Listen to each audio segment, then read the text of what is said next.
Hi, my name is Lisa Fabini, and I am one of the International Student Advisors in the Global Engagement Office. Today we're going to provide information on CPT. This is a CPT workshop, so all you ever wanted to know about CPT. First, we're going to start off by giving a little bit of context, really briefly talking about the relationship between your F-1 immigration status and employment opportunities. We'll also touch on on-campus employment, do a brief comparison of CPT and OPT, just so everyone's aware of how they're different and what they are.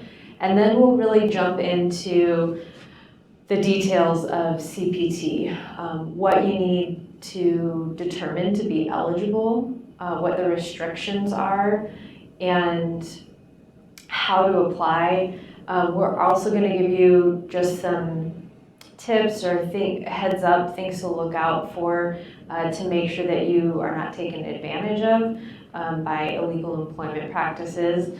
And then there'll be time at the end for questions and answers. So let's get started.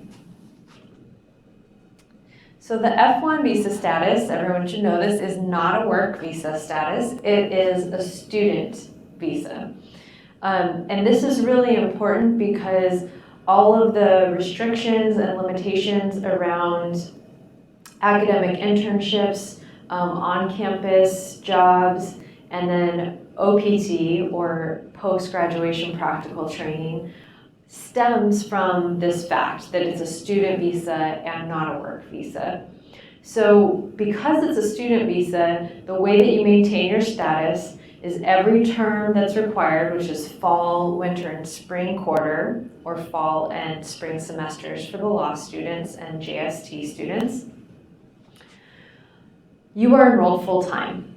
Okay, so that means for graduate students, you are enrolled in at least 8 graduate units within your school's program. And for undergraduate students, this means that you're enrolled in at least 12 units each fall, winter, and spring quarter. Summer is an optional term, so you don't have to be enrolled at all in summer if you don't want to.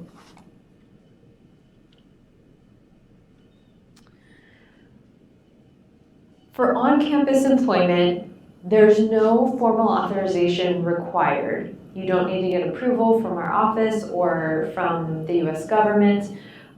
You are automatically eligible if you are in F-1 status to engage in on-campus employment. Sometimes there are questions about what is considered on-campus employment. So to give you a brief description, if you will be receiving your paycheck from Santa Clara University, or you're going to be working on campus providing direct student services, but your paycheck's not coming from Santa Clara University. So an example of this would be the bookstore on campus, where your paycheck would come from Barnes & Nobles, but you're providing direct student services and you're working on campus. Those are considered on-campus employment.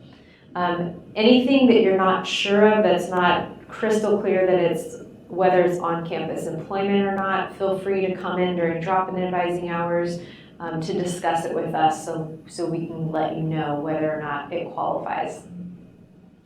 There are a couple limitations for on-campus employment. So while school is in session, while the required terms are in session, you are allowed to work up to 19 hours a week on campus. While school is not in session, so the breaks in between the terms, and then in the summer, which is again an optional term, you are allowed to work on campus up to 40 hours a week. Now, this is a good example of the fact that there are 2 sets of rules that you are required to follow as an F-1 student. Similar to your domestic peers, you are required to follow the university's policies, your program's policies and rules. But the second set of rules that you are following, because you're here on an F-1 visa, are the F-1 regulations. Okay, so sometimes these rules conflict or they are different, And when that is the case, you are always going to have to follow the more conservative or the more restrictive rule. So in this example, the F-1 immigration regulations actually allow international students in F-1 status to work 20 hours a week on campus while school is in session. However, Santa Clara University has the limitation or the rule that students can only work 19 hours a week on campus while school is in session. And so here again, we're following the more conservative set of rules, and so you can only work 19 hours a week on campus while school is in session.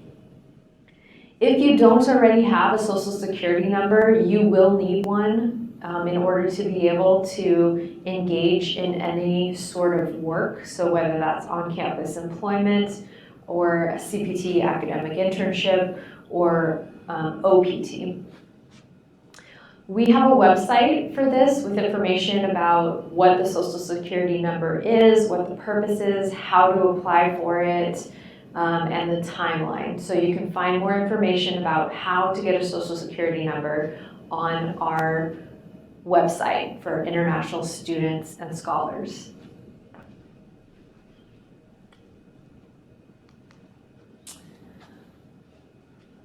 So let's briefly look at the difference between CPT and OPT and just touch on what it is. Most people know, but some don't. CPT stands for Curricular Practical Training. This is an academic internship.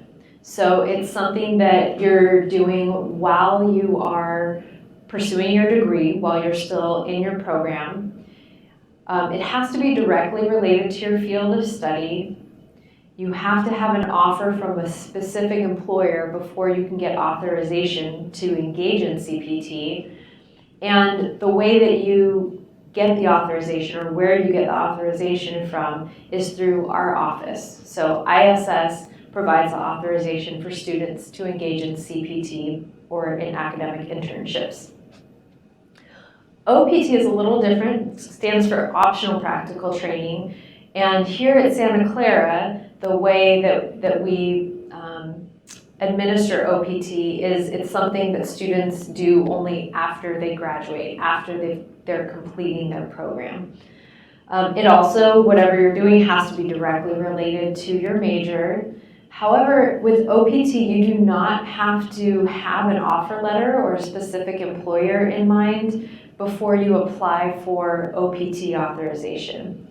And where you get the authorization for OPT is different. So it's not our office who provides the authorization. In this case, you're going to submit an application to the government, to USCIS, U.S. Citizenship and Immigration Services. Now that we've described the difference between CPT and OPT, we're going to jump into CPT. So CPT is any sort of off-campus productive work. It doesn't matter whether it's paid or unpaid. And it has to be an integral part of an established curriculum. So the way that we look at this at Santa Clara is that it's either a degree requirement for every student. An example of this is the MATC, or the Master's in Teaching program in the Education, Counseling, and Psychology School. Every student in the teaching credential program is required to do a teaching practicum in order to graduate, in order to complete the degree. And they have to go off campus to do this teaching practicum. So that's an example of the degree requirement. Now for most everyone else, there is the other option, which is that CPT would be a required part of a qualifying course. So the course has to be bearing credit and count toward the degree, and the course itself needs to require this off-campus academic internship. To be eligible for CPT, you must be maintaining your F-1 status. you have to have already completed at least one consecutive year of full-time enrollment at Santa Clara University. Sometimes there's a question we get with this for students who have changed status, who are changing status.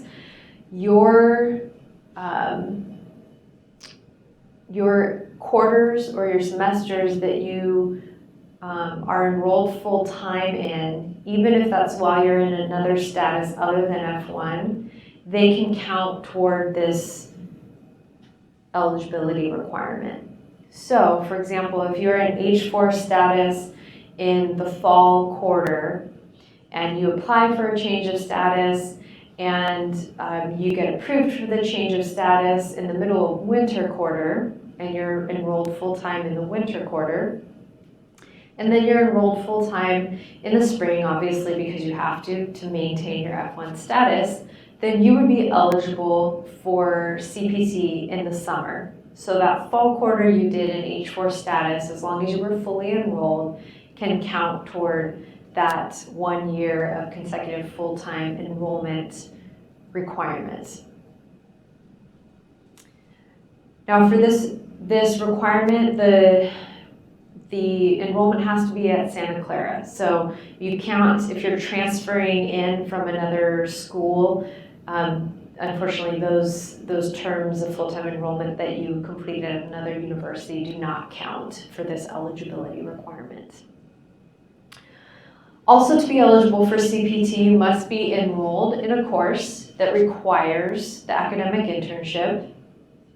The actual internship opportunity itself has to qualify for CPT, and we'll go over that in a few slides. And then you have to be enrolled in all of the courses for the term that you're requesting CPT for, and obviously you have to apply for the authorization for CPT within our deadlines, which are posted on our website. And I'll go over those in the how to apply section. So now we're going to jump into the courses that our office is aware of for graduate students to engage in CPT. So for graduate engineering, there are 2 courses, and these are kind of like a Part A, Part B. So ENGR 288 is like Part A. You have class meetings. Part A does not require that you have the academic internship, but Part B, or Engineering 289, does require the academic internship off campus. Each course is 1 unit. You have to take ENGR 288 before you're eligible to take ENGR 289. ENGR 288 is not offered in the summer.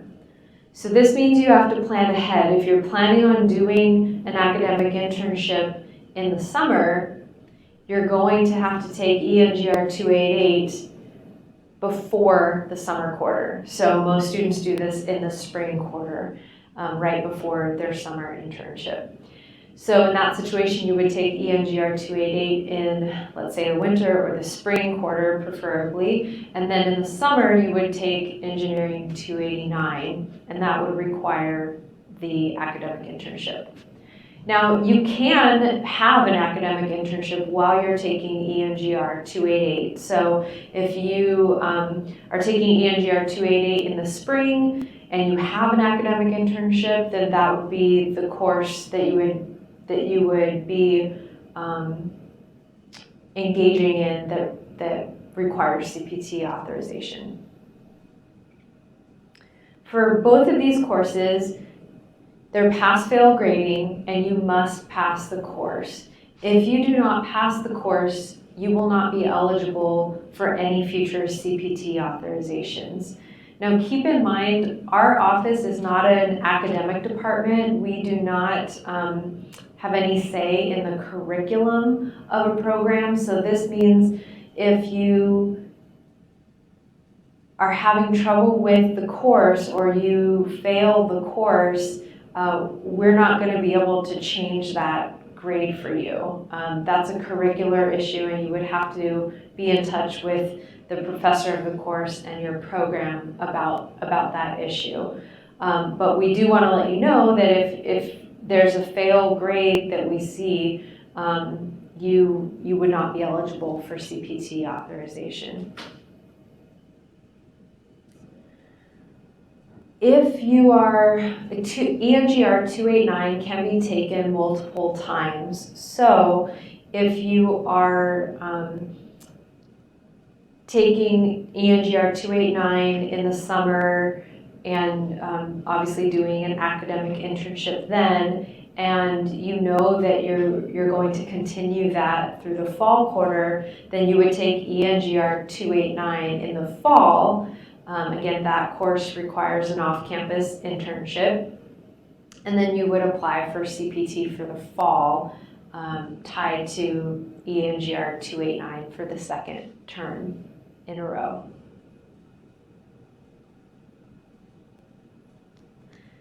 Now, for graduate business students, there are a few different options, and it depends on what your program is, what your major is. So first, let's talk about MSIS students.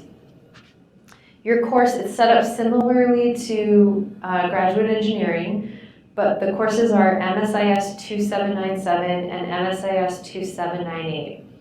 Now, they're similar to graduate engineering in that they're each one unit, that 2797 is a prerequisite to 2798. However, both of these courses are offered year-round, including the summer. So you don't have to do that same kind of planning ahead and taking 2797 before the summer if you want to do an academic internship in the summer. But you also must pass these courses. If we see you failed, if you don't pass the course, then you will not be eligible for future CPT authorizations. And to take, these are the courses for doing, for engaging in an academic internship that's optional, okay? If you're doing the industry capstone project, the industry capstone project requires CPT authorization, okay? And you have 3 different courses that you take for the industry capstone project. So those are the courses that would require CPT authorization, that would require the academic internship. You cannot do industry capstone and these other courses, MSIS 2797 or 2798, simultaneously. So you can only be doing either the industry capstone project and getting CPT authorization for that, or taking one of these other courses and getting CPT authorization because of those other courses. Now, for MBA and MSF students, the course names are just different, but it's the same scenario. So the courses are IDIS 3797 and IDIS 3798. Again, they're each one unit. Again, 3797 is a prerequisite for 3798. Again, it's pass and fail grading. You must pass these classes in order to be eligible for future CPTs.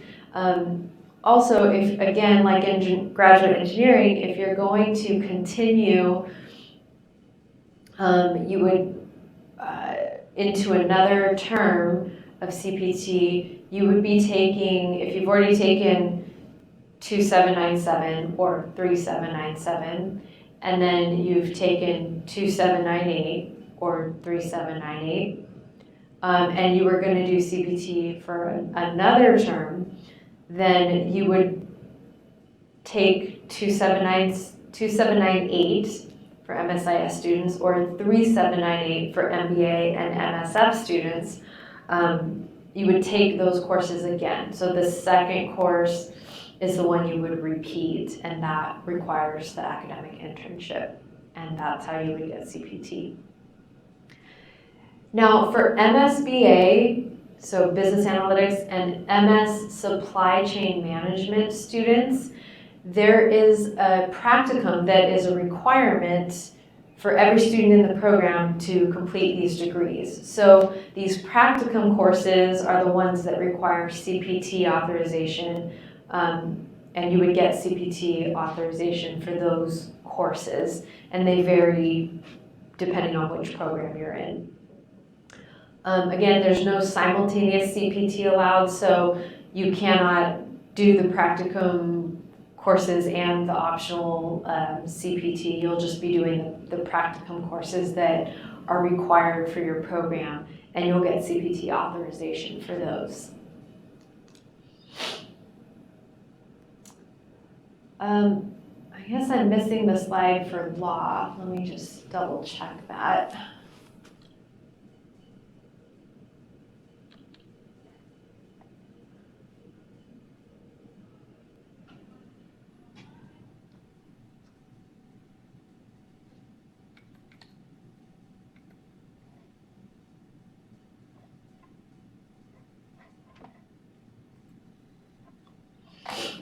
Okay, so for law school students, this is a list of courses that we know of that require CPT authorization. So you have externship courses, and all of the externship courses require CPT authorization, and they obviously require the academic internship. Okay, I mentioned earlier that the academic internship itself has to be eligible for CPT. So the way that you can determine this is, one, the actual roles and responsibilities of the position you're looking at have to be directly related to your major field of study. So if you are a computer science and engineering graduate student, you have to be doing something directly related to your studies in computer science and engineering. So you can't work at a computer science firm doing marketing, but you could do your academic internship with, let's say, Google and be doing computer science and engineering tasks. So whatever you're actually going to be doing on a day-to-day basis and learning on a day-to-day basis with your mentor, those things need to be directly related to your specific major at Santa Clara. The academic internship also has to take place on site. So remember the very first slide we talked about how the F-1 visa is a student visa, not an employment visa, and all the restrictions and limitations related to CPT stem from that fact. So this is an example of that. One of the ways that an academic internship is different than a regular job or regular employment is obviously regular employment. People can telecommute. That's very common, especially in Silicon Valley. People, take their laptops to coffee shops and work from there or work from home. That's regular employment. And again, you are on an F-1 student visa, so you cannot engage in regular employment. What you're engaging in is CPT or academic internships that are really your curriculum here at Santa Clara is requiring or allowing you to do an academic internship related to your studies here, and having that practical training count toward your units, toward your degree. So in this situation, this means that you cannot telecommute. You have to be working, or you have to be doing the internship on site at the physical location of the company, and you have to have an on-site supervisor. So again, this is CPT, this is not regular employment. So you need to have an on-site supervisor who is mentoring you, who is helping you learn and apply and grow the skills that you are have or are continuing to learn in your program here at Santa Clara while you're doing this internship with the company.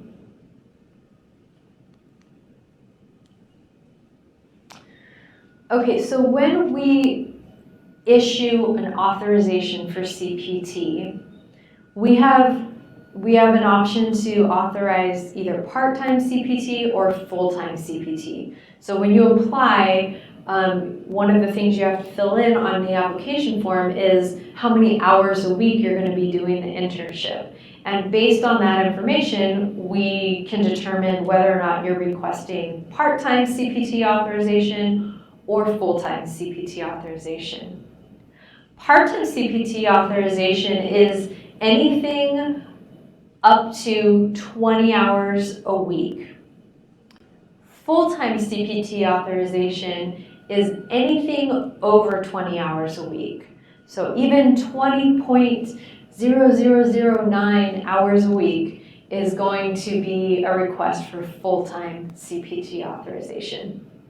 Now, there is a rule that says if you are receiving full-time CPT authorization for a total of 12 months, that you become ineligible for OPT.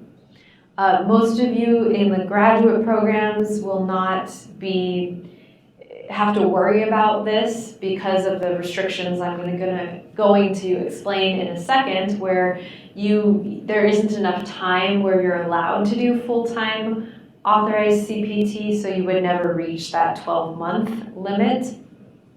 But for undergraduate students and PhD students, this is something you need to be aware of. You don't want to get too close to 12 months of full-time CPT authorization because you will become ineligible for OPT.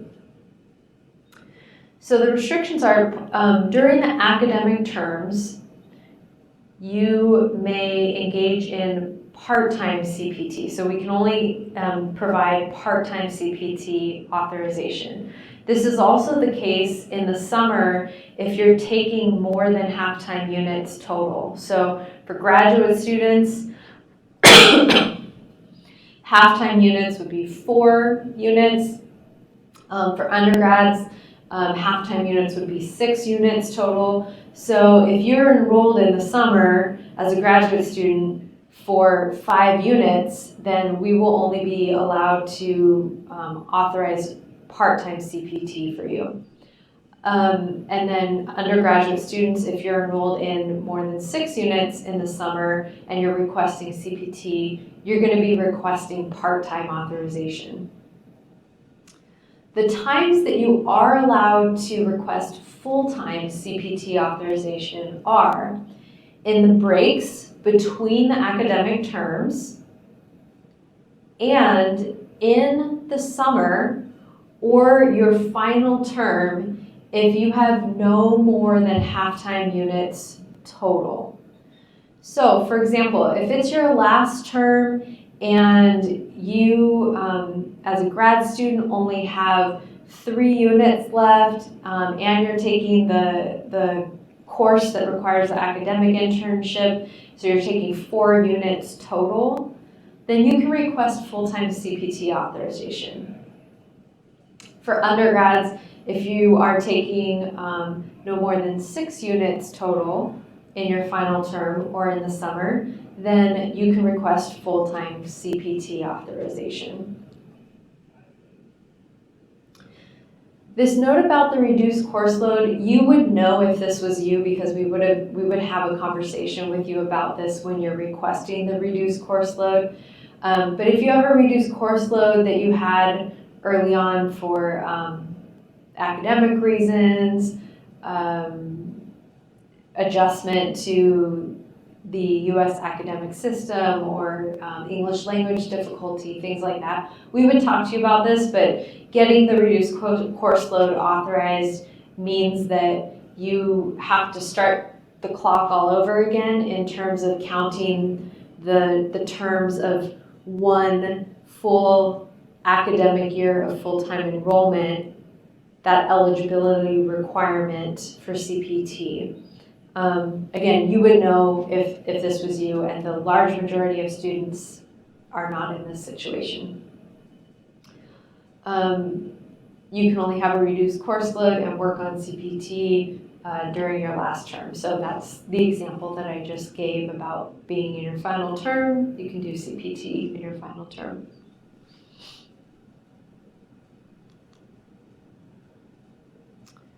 Now I'm going to talk about how we administer CPT at Santa Clara University. If you have friends at other institutions, they may very well tell you, well, that's not how we do it at my school. The regulations around CPT have enough gray area that allows for international student offices to develop policies that fit within the context of the university. So this is how we authorize CPT at Santa Clara. It's by academic term. So that means when you request a CPT authorization, you're only requesting it for one academic term. So it doesn't matter if your offer letter says, you know, hey, we'd like you to start in the summer in June, and we would like to have you with us through February of next year. We won't look at the offer letter. You're going to fill out a form that I'll show in a minute, and that form applying for CPT authorization through our office is going to be for one academic term at a time. So that means if you know ahead of time that you're wanting to do an academic internship with a company where the dates go across multiple terms or more than one term, then you know you're going to be applying for CPT for multiple academic terms. You're going to apply ahead of time for the summer academic internship, then you'll apply ahead of time for the fall CPT or the fall academic internship. The way that we're doing CPT authorizations right now is by appointment only. This process may change in the future. If it does, we will communicate this to all students, and we will update the information about how to apply for CPT on our website. But this is the current process. So CPT appointments, they are limited, but at the same time, we have appointments that we offer year-round. And we know when the peak seasons are, and when we know the peak seasons are coming, we put additional appointment slots on our calendar. So you don't really need to be worried about not getting an appointment, but just realize you may not, if you don't plan a little bit ahead, you won't necessarily get an appointment the day you ask for it, or even within a few days. You might have to wait a week or so. Okay, so what do you need for the appointment? This is how you apply, right? So I will pull up the CPT cooperative agreement and the instructions shortly. You're going to read and follow these instructions very, very carefully, and then you are going to use those to fill out the CPT cooperative agreement form correctly. Once you have that form completed and you're enrolled in the course that requires the CPT authorization, and you're enrolled full-time if it's fall, winter, or spring, and it's not your final term, then you will set an appointment, and you will be on time for your appointment. This is really important. We have 15-minute appointment times, and we do that so that we can just help as many students as possible. We just go back to back to back to back. So if you're even a few minutes late for your appointment, we may not be able to see you because we won't have enough time, and it will get us behind with the other appointments. So it's really important to be on time. Arrive early, assume that there's going to be traffic or there might be an accident, and make sure that you arrive early for your appointment. because otherwise you'll have to reschedule if you're late. Okay, so I am going to pull up the CPT Cooperative Agreement instructions as well as the CPT Cooperative Agreement itself.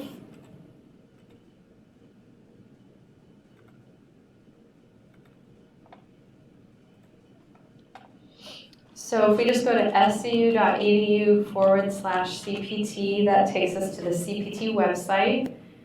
And on this website, you can see the authorization deadlines. Okay, we update this before every term so people know when our deadlines are in advance. As I mentioned earlier, we authorize CPT, we have CPT appointments year-round. So if you are ready far in advance of these deadlines, we encourage you to apply as early as possible.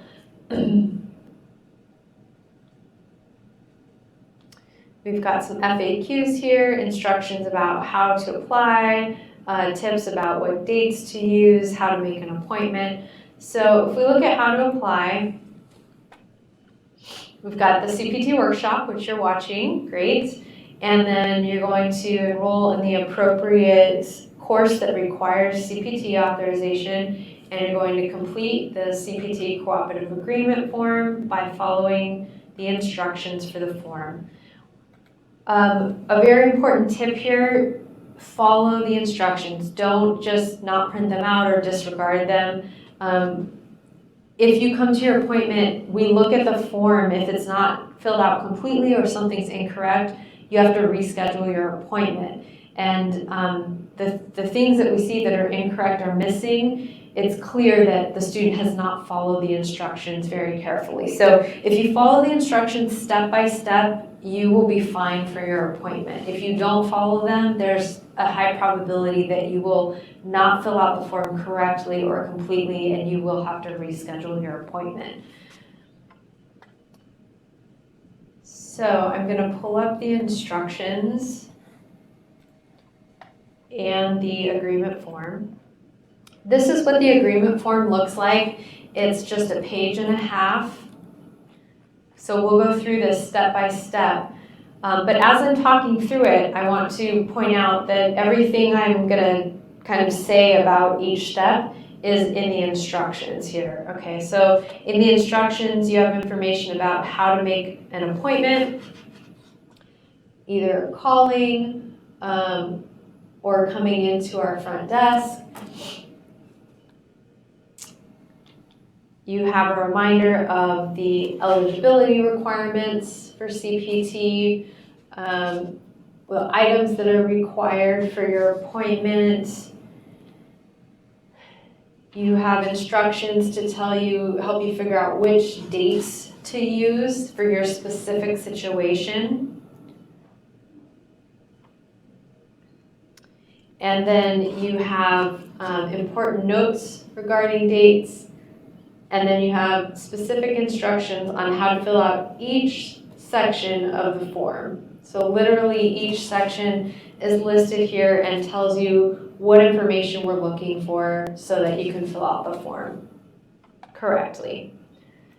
Okay, so looking back at the cooperative agreement form, this top section here shows you what the form is for and lays out the responsibilities of each party that is part of this agreement.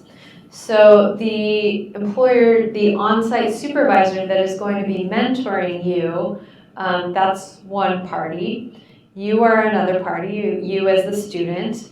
And then the faculty advisor, which may not actually be your faculty advisor, it may be the professor of the course, it may be a department chair, it depends on your situation. But it's the person who can agree to provide you guidance and instruction as necessary throughout your academic internship. So in this first section, you are simply going to put in your student information, your ID number, which term you believe you will be graduating in, And so this would be, for example, spring 2020 or fall 2021. And then in the academic employment information section, you are going to enter in the course that requires the internship.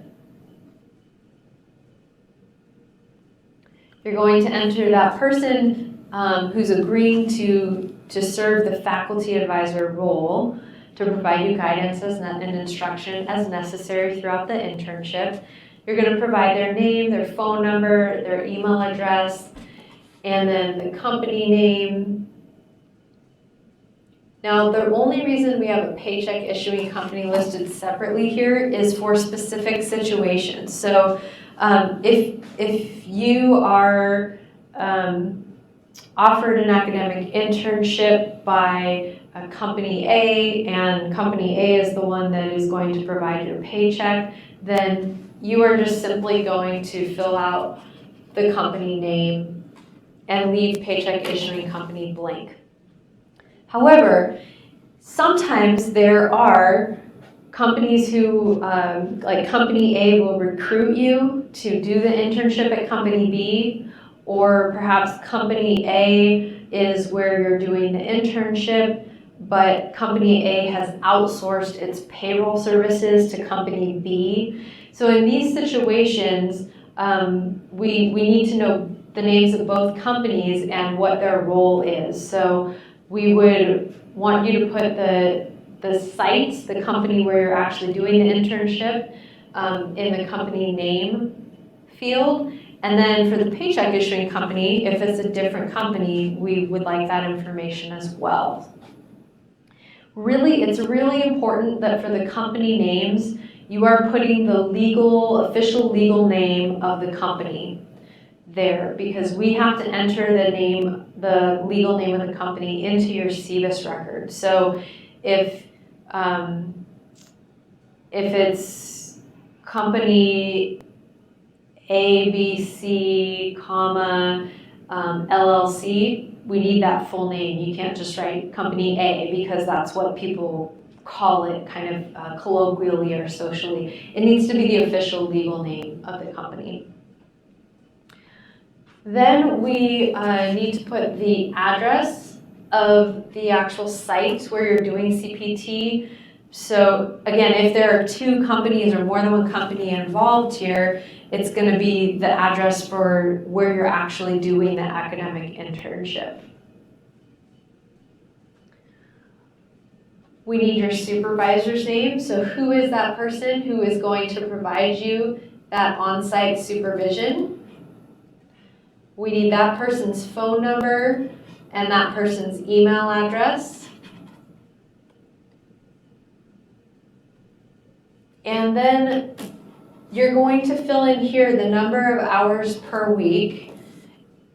I mentioned earlier that this information tells us whether you're requesting part-time or full-time CPT. So if you're not sure exactly how many hours you're going to be doing the internship for, or it's going to vary, let's say 10 to 15 hours a week, you can put 10 to 15 hours a week. That still tells us you're requesting part-time authorization, but you can't just say varies because that doesn't tell us clearly if you're requesting part-time or full-time authorization. You're going to put the pay information here, and then the start date and the end date. And again, these dates need to fit within the academic term that you're requesting CPT for. The reason there is a second line here is that it's possible that you could be requesting part-time authorization for the academic term, let's say the fall quarter, and you can attach the breaks in between the terms to an academic term of CPT. So for fall CPT, you could attach the break before the fall term, and you can attach the break after the fall term to fall CPT. So this means that You could be doing full-time CPT during the breaks and then requesting part-time CPT for the fall term.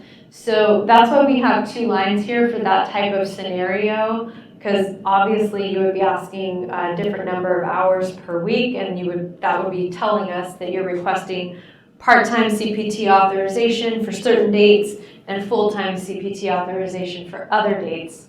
Again, all within what's considered one academic term. Now, let's look at the dates. Okay, so on the instructions, it's really important that you note that the dates that are used for CPT for everyone except the law school and JST, because they're on semester systems, everyone else needs to use the official dates on the undergraduate academic calendar. And we will look at these. We'll look at an example of this. For fall, winter, and spring terms, the first day of classes to the last day of scheduled finals on the undergraduate academic calendar are the official dates that are allowed for an academic term for CPT. Okay? For summer, it's the first day of classes of summer session 1, that's the start date of the academic term for summer, to the last day of scheduled finals for the final summer session, or summer session 2.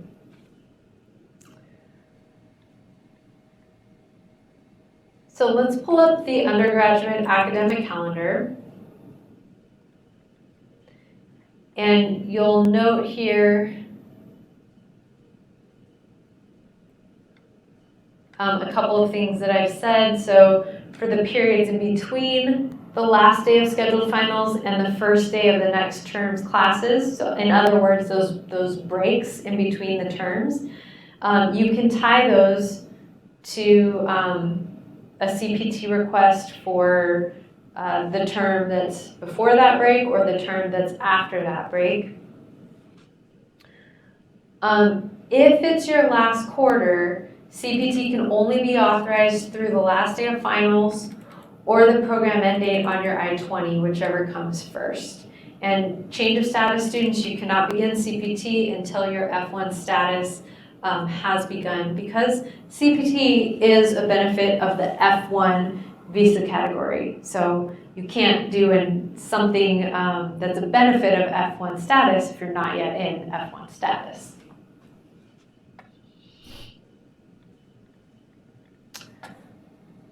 Okay, so if we look at the undergraduate calendar,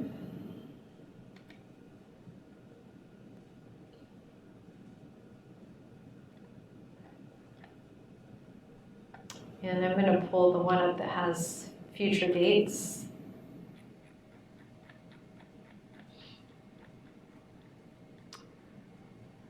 Okay, let's look at an example of someone who wants to do, is going to do an academic internship and request CPT authorization for this summer 2017. Okay, and we want to do the academic internship as long as possible. So that means that the break in between after spring quarter finals end and before summer classes begin, we're going to include those dates. And then we can do it all the way until, for summer CPT, we can do it all the way until the day before fall classes start. So let's look at the dates here. So for summer 2016-17, so for 2017, we have a couple sets of dates here. The first date before the comma is for summer session 1, and then the second date after the comma is for summer session 2. Okay, so spring quarter 2017 ends June 15th. okay? So the earliest start date that we would see for someone requesting summer 2017 CPT would be the next day, so June 16th, 2017, okay? And if we want it to go as long as possible, remember I said it can go all the way until the day before the next term starts, so the day before fall quarter starts. I could have my summer CPT go until fall 2017 starts on September 18th. So my summer CPT request could be for June 16th all the way through September 17th, 2017, okay? Now, I don't have to use that range of dates. If I don't find an academic internship until a little bit later, I'm gonna have a later start date. If the company, the agreement with the company is for me to end on August 1st, then I end on August 1st. That's completely fine as well. I'm just showing you the widest range possible. And these widest ranges possible that you can have for each term are listed on our CPT website under the FAQs, under the question, what dates should I use for CPT? So here's an example. Again, this is the widest range. These dates are not going to be applicable to every student. You have to consider your individual situation to make sure that you're using the appropriate dates. So we're going to put the start date here and the end date here. Okay, now what if I have a fall quarter academic internship and I need to request CPT authorization for that, and I know I can only do part-time CPT during the fall quarter, but during the break before fall quarter and during the break after fall quarter and before winter quarter starts, I want to do full-time CPT. What would that look like? So that's why this is a case where we would actually use both 1 and 2 here. And we would put, if we're doing part-time during the fall quarter, we would put 20 hours a week, up to 20 hours a week. We'd put the pay rate, and then it would have to, the start date, the earliest the start date could be for part-time would be the fall term dates, right? So if we're looking at fall 2017, for example, part-time CPT would have to start September 18th.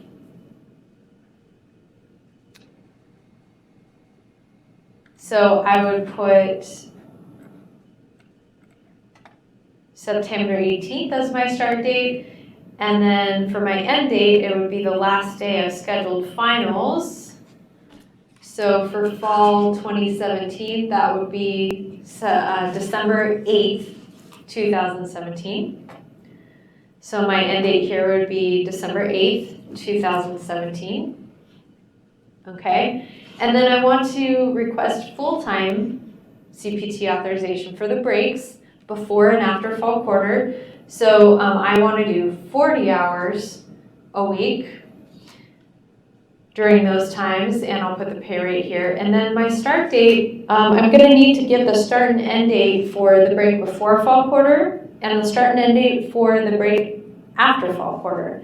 So the start and end date before fall quarter would be the day after summer session 2 final exams end. So summer session 2 final exams end September 6th. That means my start date that I would request full-time CPT for the fall could be September 7th. So I put September 7th as my start date on the second line. And then I would have to end the full-time CPT the day before fall quarter starts. So since fall quarter starts on September 18th, I would have an end date for full-time authorization on September 17th. So that covers the break before the fall quarter. And then for the break after fall quarter, if I'm requesting full-time CPT for that break, finals for fall quarter ends December 8th, 2017. So I could start doing full-time CPT again on December 9th. So I would just put a comma here for the second set of dates and put December 9th, 2017 as my start date for the break after fall quarter. And then I could do that all the way until the day before winter classes start. So winter classes start January 8th, 2018. So my end date, my second end date will have to be no later than January 7th, 2018. So I would do a comment and put January 7th, 2018 here. So that gives you a couple examples of a couple different scenarios for dates. Again, utilize the instructions here. That's really, really important. We don't provide date information during drop-in advising or our individual advising hours. So you'll need to use the resources here on our website in the instructions to determine which dates are appropriate for your situation, okay? Then finally, you're going to complete the training objectives. So this is where you need to list the academic objectives for the work period and tell us what skills or experiences you're going to gain through this academic internship. Now, it doesn't matter to us if you write this, if your mentor writes this, but it needs to really get into what are the academic objectives here. Remember, this is curricular practical training. This is an academic internship. It's not a regular job. So, it shouldn't just be things that say you're doing this for the company's productivity. No, this should be how is the company training you? What skills are you learning? What skills is the mentor going to help you develop that are directly related to your major here at Santa Clara University? And then finally, you're going to have all three parties of the agreement sign in agreement to all of these things that we just listed. This is really important because this is why if there's something that's filled out incorrectly or incomplete on this form during your appointment, we're going to have you reschedule your appointment because we can't just make a little change to the date or something like that on this form. We're not one of the parties who is part of this agreement. So if you're going to change the terms that you've agreed to that you're presenting to us, such as a different end date, you will have to go back and get the signatures or the initials of all three of these parties. So it's really important to read the instructions, follow the instructions carefully, be detail-oriented here, and make sure that you're writing the correct dates and the correct information in a clear manner here. So that's the form. So during your appointment, we're going to look at this form. If everything is filled out completely and correctly, there aren't any problems with the dates, then we will we'll put in the request to give you the CPT authorization, and you'll get a new I-20 that shows the CPT authorization on it within 1 to 2 business days. So we'll check your form, your CPT cooperative agreement form. We're going to check your enrollment to make sure that you're enrolled properly. So for fall, winter, spring, that you're enrolled full-time unless it's your final term and you have a reduced course load form on file. And we're going to check your enrollment to make sure that you are enrolled in the course that requires academic internship, which is the course that you're listing as such on your CPT cooperative agreement form. And then if everything's good, like I said, we'll do the authorization and issue you a new I-20 for that within 1 to 2 business days.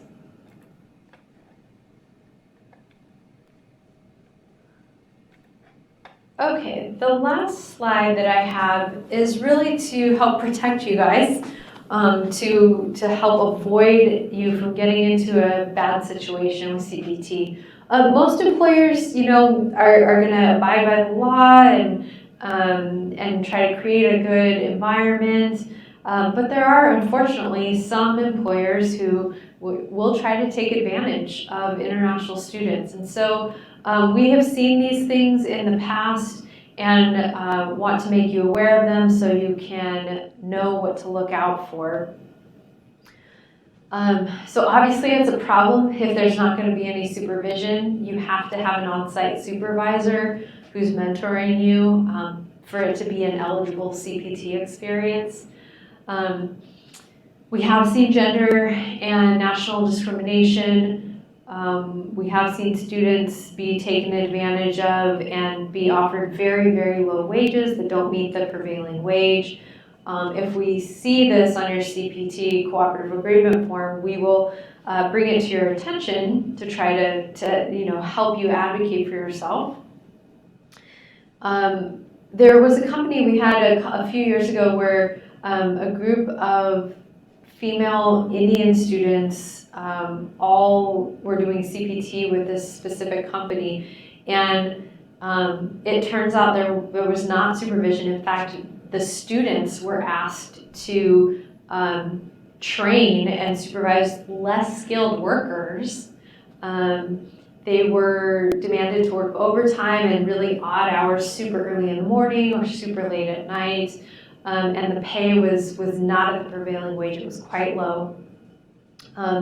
So this is not a good situation, right? This is not a situation that any of you should be in or hopefully even want to be in. So these are things to look out for. Now, in terms of, well, how do I know if that's going to be the situation or not? You can work with a career resource, career center. For graduate business students, you have your own graduate business career management office, and that's the office you would work with. For everyone else, there's the main career center on campus that can help you with this. They can help you formulate questions and talk to you about different ways that would be appropriate